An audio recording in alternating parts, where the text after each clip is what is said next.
V júni sa vyskytujú veľmi často pásové opary. Ide o ochorenie kožné, ktoré je spôsobené vírusom, ktorý je v tele a prvýkrát, keď ho máme, tak vytvára kiahne, ale ten vírus po kiahňach ostane v tele navždy a potom sa v istých mesiacoch a za istých okolností vyhadzuje na koži, vytvára takéto pásy, preto sa volá pásový opar a vidíme, že z časti vlastne v miechy, zrejme bol v mieche uložený, sa vysypal po koži a vytvára takéto plusgieriky.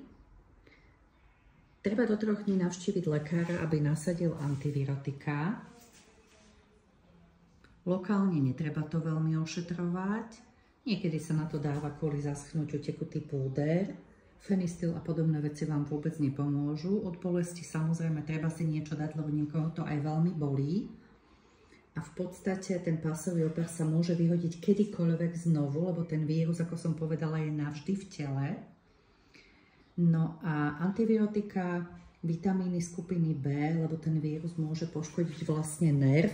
Môže to aj veľmi bolieť u niekoho. Treba samozrejme neškrabať.